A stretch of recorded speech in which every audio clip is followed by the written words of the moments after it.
Good afternoon. My name is Maya Vamrasam. I'm the Delaware Riverkeeper, and I'm here speaking on behalf of the Delaware Riverkeeper Network, which opposes the One Process, One Permit program and the associated updated administrative agreement with New Jersey. These are our preliminary comments. More will be forthcoming if you actually go through the process.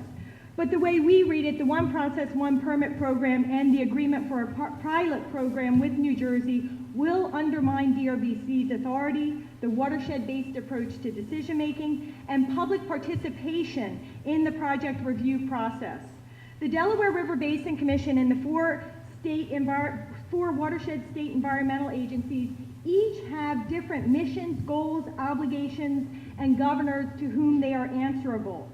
Fulfilling these competing organizational obligations will prevent the state agencies from applying the watershed-based perspective to decision-making in the way it is anticipated by the compact, and from meeting DRBC's core obligation to protect and serve the needs of all of the watershed states.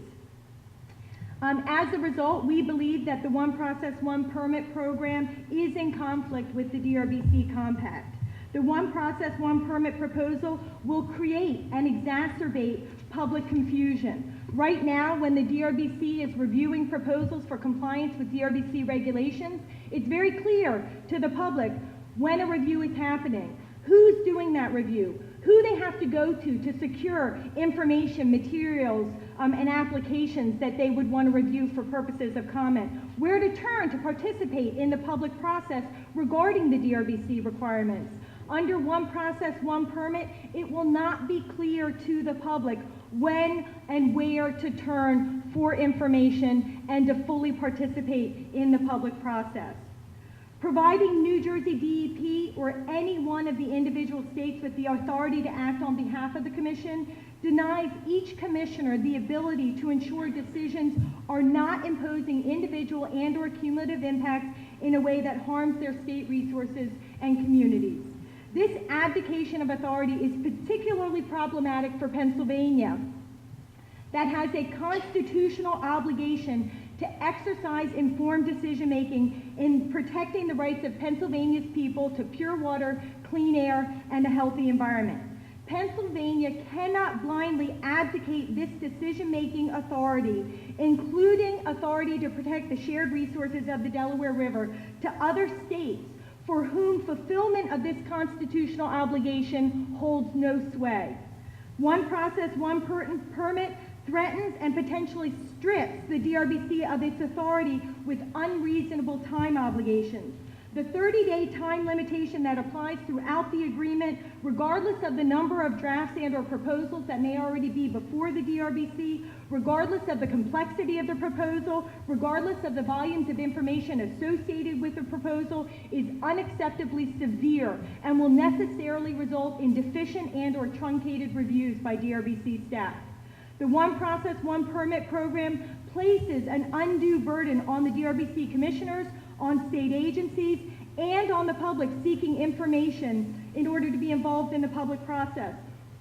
The way we read it, the commissioners, the state agencies, and the public are going to have to look at the New Jersey Bulletin in order to find out the status of a particular proposal and how to participate. I don't think people in Pennsylvania, in Delaware, in New York should have to be looking to the New Jersey Bulletin in order to find out information about the status of a proposal or how to participate. If One Permit, One Process goes full bore throughout the entire watershed, then every member of every watershed state, every state agency, every individual to find out the status of any proposal that may have an impact on the resources of the Delaware River and therefore an impact on them directly is going to have to be reading all of the state bulletins and notice documents in order to find out the status of all of these various projects and programs. That is an oppressively undue burden on you, on us, and on the state agencies.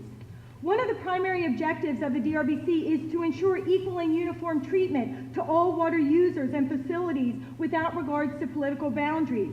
By placing the primary decision-making authority in the hands of the state agency, each with their own differing and rotating staff with varying levels of experience and professional maturity, each applying their own understanding of the regulations, through the lens of their individual state perspectives, obligation, goals, and political reforms will necessarily prevent the accomplishment of the equal and uniform treatment standard.